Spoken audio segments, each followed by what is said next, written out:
Social మీడియాలో ఒక్కటే వార్త మార్మోగిపోతోంది. క్రికెట్ గాడ్ సచిన్ టెండూల్కర్ కుమారుడు యంగ్ క్రికెటర్ అర్జున్ టెండూల్కర్ ఒక ఇంటివాడయ్యాడని ముంబైలోని సెయింట్ రెగిస్ హోటల్లో అత్యంత వైభవంగా ఈ వివాహం జరిగింది. ఈ వేడుకకు దేశంలోని దిగ్గజాలు హాజరయ్యారు. ముఖ్యంగా మన ఎంఎస్ ధోని సతీమణి సాక్షి ధోని ఈ పెళ్లిలో ప్రత్యేక ఆకర్షణగా నిలిచారు. అర్జున్ టెండూల్కర్ తన చిన్ననాటి స్నేహితురాలు ప్రముఖ వ్యాపారవేత్త రవి ఘాయ్ మనవరాలైన సానియా చందోక్ను మార్చి 5, 2026న వివాహం చేసుకున్నారు.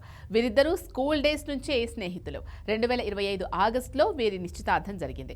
పెళ్లి వేడుకలో అర్జున్ మెరూన్ కలర్ షేర్వాణిలో మెరవగా సానియా ఎరుపు రంగు లెహంగాలో ఎంతో అందంగా కనిపించారు.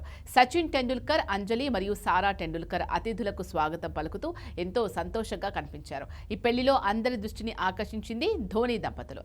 ఎంఎస్ ధోని మరియు సాక్షి ధోని ఇద్దరు కూడా వైట్ కలర్ కాంబినేషన్ దుస్తుల్లో మెరిశారు. సాక్షి ధోని తనదైన స్టైల్లో ఎంబ్రాయిడరీ సూట్ ధరించి ఎంతో గ్రేస్ఫుల్గా కనిపించారు.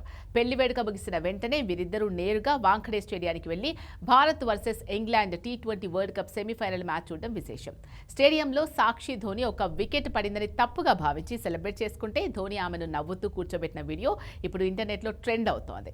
ఈ వివాహం ఒక స్టార్ల జాతరలా సాగింది. అమితాబ్ బచ్చన్, ఐశ్వర్య రాయ్, షారుఖ్ ఖాన్ తన కుటుంబంతో సహా హాజరయ్యారు. క్రికెట్ ప్రపంచం నుంచి సునీల్ గవాస్కర్, యువరాజ్ సింగ్, హర్భజన్ సింగ్, సురేష్ రైనా తమ కుటుంబాలతో కలిసొచ్చి నూతన వధువులను ఆశీర్వదించారు.